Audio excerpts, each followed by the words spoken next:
Bonjour et bienvenue dans cette interview exclusive sur France 24. Mon invité aujourd'hui est Charles Blé Goudet, l'ex-ministre de la Jeunesse du président Laurent Gbagbo. Merci beaucoup d'être avec nous. C'est moi qui vous remercie.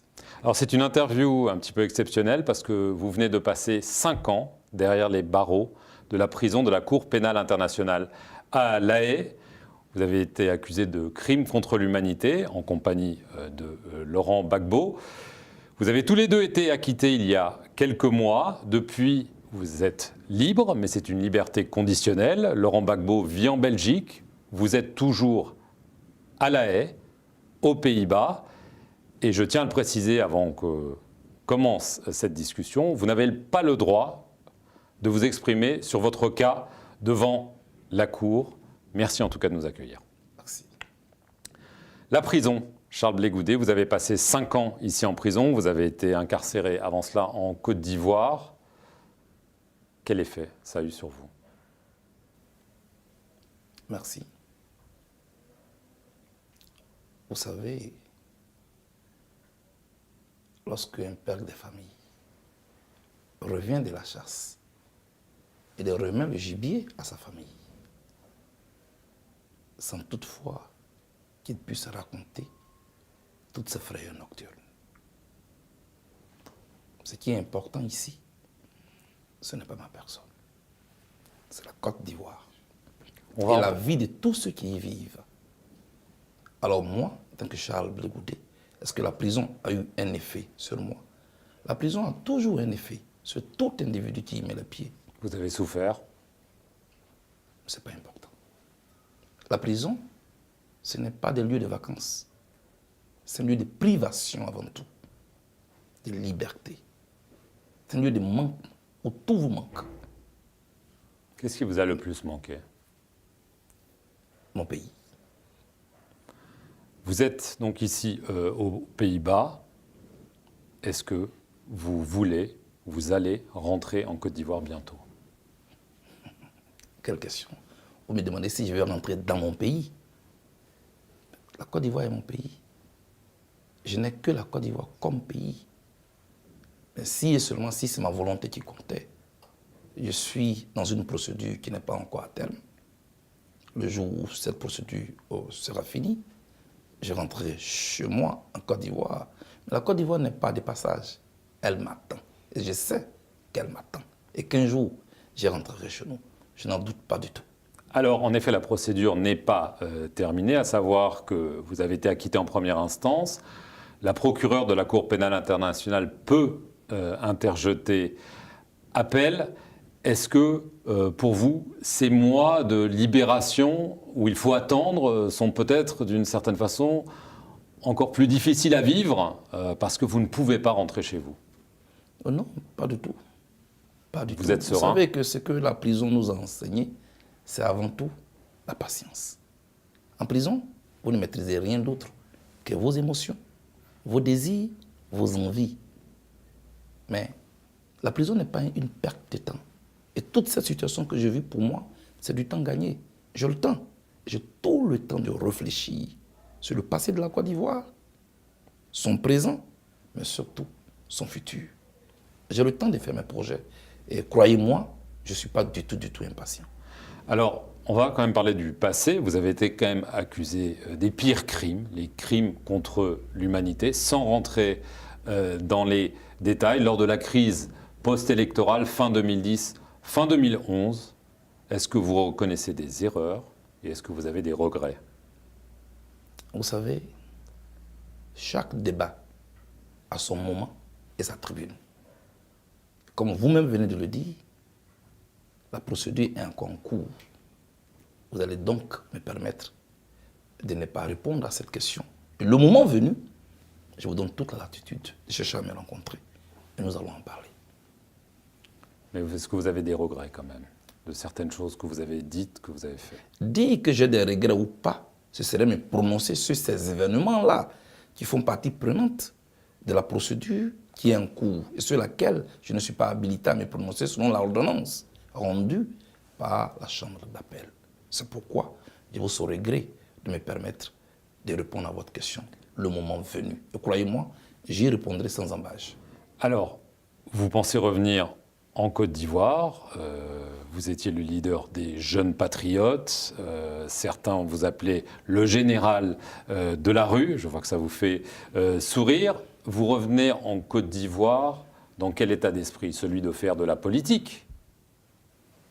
Voyez-vous, quand la crise ivoirienne a éclaté en 2002, j'avais 30 ans. Au moment où je vous parle, j'ai 47 ans. Je ne suis plus jeune. La Côte d'Ivoire elle-même a changé. La situation en Côte d'Ivoire a changé. Les populations ont changé. Et je veux participer au changement de la Côte d'Ivoire. Comment? Je veux participer au débat politique en Côte d'Ivoire en tant qu'acteur principal. Parce que sur les 25 millions d'Ivoiriens, si j'ai été celui qui est venu à La Haye, en prison, aux côtés de Laurent Gbagbo, cela veut dire que je suis un acteur principal. En tout cas pour ceux qui m'y ont amené. Alors, mon avis doit compter sur l'avenir de ma nation. Je me prononcerai sur l'avenir de ma nation. J'ai un projet sur l'avenir de ma nation. J'ai une vision sur l'avenir de ma nation. Je partage une cause avec les Ivoiriens. Oui, quand je rentrerai en Côte d'Ivoire, et même pendant que je n'y suis pas, je ferai de la politique pour participer à changer mon pays. Quand on dit acteur, c'est une chose. Quand on dit acteur principal, ça veut dire qu'on a des ambitions présidentielles, par exemple.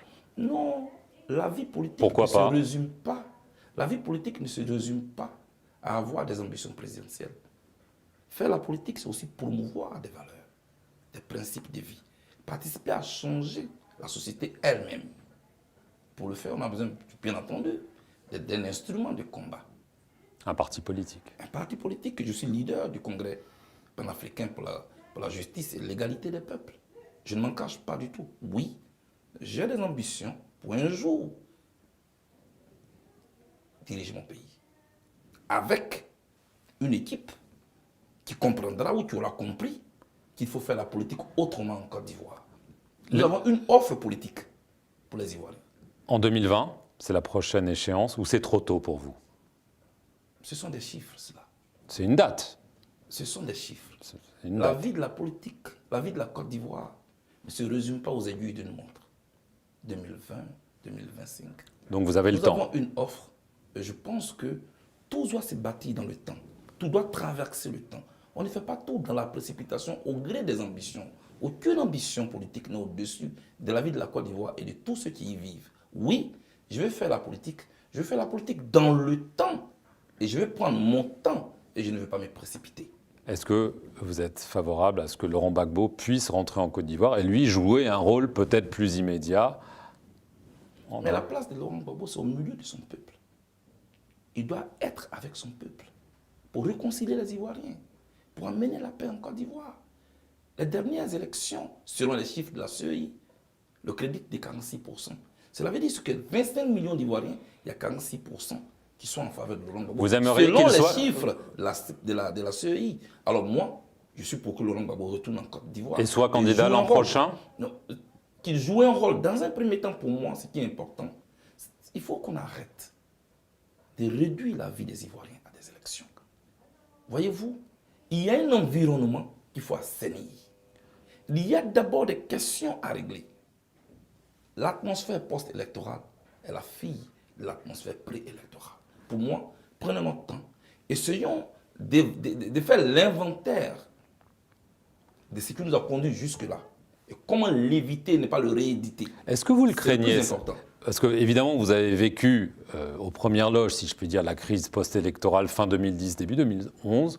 On voit qu'il y a à nouveau des tensions en Côte d'Ivoire autour de la prochaine échéance. Est-ce que vous craignez, peut-être pas le même scénario, mais que les mêmes causes produisent les mêmes effets? On voit les tensions entre le président Alassane Ouattara, ses prédécesseurs, de Laurent Gbagbo évidemment depuis longtemps, mais aussi Henri Konan Bédié. Est-ce que vous craignez pour votre pays que ces tensions puissent déboucher sur de la violence à nouveau? Voyez-vous que la Côte d'Ivoire a été traumatisée. Elle a changé. Elle a changé politiquement. Il y a une mutation. En mieux? Il y a une mutation que l'on refuse d'accepter. Les cartes bougent. Les lignes bougent. Il y a une offre qui est entendue là. Pour moi, il va falloir que les acteurs politiques, la classe politique prennent toute la mesure de ses responsabilités pour ne pas conduire la Côte d'Ivoire dans une aventure sans issue, pire que celle que nous avons connue en 2010. Ça pourrait se C'est produire. pourquoi Ça pourrait se je voudrais produire. donc les appeler à l'apaisement. Donc vous craignez un embrasement. Mais pas que moi seul je crains. Il faut savoir lire la météo politique qui annonce des intempéries politiques en Côte d'Ivoire. Une tempête. Vous voyez très bien, les tensions intercommunautaires nous interpellent. Il va falloir mettre de côté nos ambitions, mettre de côté l'immédiat et la vitesse pour essayer d'apporter des solutions, pour éviter de rééditer 2010. Voilà ce que je crains. Mais je ne suis pas partisan d'un ivoiro pessimisme. Moi, je crois en l'avenir de la Côte d'Ivoire. Mais il faut être Et lucide. j'espère que la classe politique saura prendre ses responsabilités. Est-ce que vous êtes parmi ceux qui pensent que Alassane Ouattara, Laurent Gbagbo, Henri Konan Bédié ont fait leur temps et qu'il est temps de passer le relais à une autre génération plutôt que d'avoir à nouveau ces affrontements qui ont parfois été mortifères? Vous souriez. Malheureusement, ce n'est pas moi qui décide de cela. La Côte d'Ivoire a des règles. La Côte d'Ivoire s'est dotée d'une constitution et d'une loi électorale. Et moi, je me suis toujours attaché aux règles et aux lois. La population ivoirienne, elle est là. C'est son suffrage qui est sollicité, que ce soit par Laurent Gbagbo, par Alassane Ouattara, par Henri Konan Bédié, par Guillaume Soro ou par moi-même. Le peuple ivoirien décidera de qui doit prendre la responsabilité de conduire sa destinée. Il faut qu'on prenne cette habitude-là, de savoir qu'on est en mission pour le peuple. Et que nous sollicitons le peuple pour qu'il nous mette en mission. Parce qu'il estime que notre offre politique sied à ses besoins. C'est de cela qu'il s'agit. Il ne faut pas personnaliser le débat politique en Côte d'Ivoire et le polariser sur des personnes. Je vais quand même le faire. Je vais poser une question sur quelqu'un qui est d'une plus jeune génération, dont on parle beaucoup, Guillaume Soro. Est-ce que c'est quelqu'un que vous pourriez considérer comme un leader potentiel, plus jeune? Guillaume Soro n'est pas un leader potentiel en Côte d'Ivoire. Guillaume Soro est un acteur potentiel en Côte d'Ivoire. Qu'on l'aime ou qu'on ne l'aime pas, il fait partie des hommes politiques de la Côte d'Ivoire. Maintenant, entre ce que l'homme politique veut et ce que la population ivoirienne est prête à accepter, il y a un hiatus. On propose une offre politique, on propose un projet de société et il revient à la population d'en décider. Mais on ne peut pas avoir des gens qui sont assis dans leur salon et qui vont décider de notre avenir. Parce qu'ils se sont octroyés la légitimité de ce qu'on doit penser, de ce qu'on doit dire et de ce qu'on doit faire. Non, ce n'est pas à moi de dire qui doit être Guillaume Soro, s'il doit être un homme politique. Il est un homme politique, c'est un fait. Maintenant, est-ce que c'est un bon homme politique? Est-ce que c'est un homme politique que les Ivoiriens veulent prendre comme leur président? C'est leur responsabilité. Est-ce qu'Alassane Ouattara doit se représenter? Je vais vous répéter exactement la même chose. Alassane Ouattara, voici bientôt 10 ans qu'il est le chef de l'État de Côte d'Ivoire. Ça suffit. Les Ivoiriens l'ont vu agir. Les Ivoiriens l'ont observé dans sa gestion des libertés, dans sa gestion de l'économie, dans sa manière de concevoir la société ivoirienne. À la fin, c'est à eux de décider s'ils veulent continuer avec lui ou non, premièrement. Deuxièmement, que dit la loi de la Côte d'Ivoire? Moi, je pense que je ne mène pas des combats de personnes. Vous voyez, je veux qu'un système change. Je veux que mon pays change. Je veux qu'on tire les leçons et tous les enseignements de ce qui nous est arrivé. Je dis bien tous les enseignements. Moi, j'ai eu le temps. J'ai eu beaucoup de temps pour réfléchir. J'ai eu beaucoup de temps pour faire le bilan, pour faire l'inventaire. Et je ne veux plus recommencer la même chose en polarisant les questions d'État sur des individus. Venons-en au projet, venons-en à l'offre politique, venons-en aux actions et à l'idéologie, à la vision de ces hommes d'État-là. Un homme d'État, il bâtit dans le temps. S'il vous plaît, vous allez me laisser finir. Un homme d'État, il construit, il prépare pour les générations futures. Un politicien, il prépare les élections futures. J'ai bien l'impression qu'en Côte d'Ivoire, on manque d'hommes d'État et qu'on est seulement affaire à des hommes politiques qui ne pensent qu'à des élections, à des élections. Non, la vie de la Côte d'Ivoire ne se limite pas à des élections. Les Ivoiriens ont besoin d'être soignés, ils ont besoin d'une éducation. Ils ont besoin que la croissance se ressente dans leur assiette. C'est de cela qu'il s'agit. Ces jeunes gens qui fuient la Côte d'Ivoire et qui traversent la Méditerranée au prix de leur vie pour atterrir en Europe. pour être des ouvriers. Il fut quoi? Le désespoir. Il fut quoi? La misère. C'est cela qu'il faut changer. C'est cela que ma génération et moi, nous voulons changer. Dernière question. Vous avez été souvent accusé d'être anti-français, d'avoir appelé à des émeutes contre les Français en Côte d'Ivoire. C'est un mauvais procès qu'on vous fait ou est-ce que vous admettez que parfois vous avez appelé au départ des troupes françaises et à certaines émeutes? Est-ce que c'est quelque chose que vous regrettez ou vous assumez totalement ce que vous avez fait? Je veux parler avec les autorités françaises de la vie. Je veux parler avec les autorités françaises de l'avenir de la Côte d'Ivoire et des relations franco-ivoiriennes. Je ne veux pas m'attarder sur tout ce qui est mortifère. On ne va pas se lancer la balle de ping-pong. Les relations entre la France et la Côte d'Ivoire, ce n'est pas moi qui les ai bâties. Ce sont des relations historiques. Aujourd'hui, je suis content que c'est quelqu'un de ma génération qui est à la tête de l'État français. Le président français a 40 ans, j'en ai 47. Il est mieux placé pour nous comprendre. Nous sommes une génération qui ne demande qu'à être écoutée. Nous voulons des rapports gagnant-gagnant. Tout le monde est bienvenu en Côte d'Ivoire. Et je pense que, non, je ne veux pas que la France parte de la Côte d'Ivoire.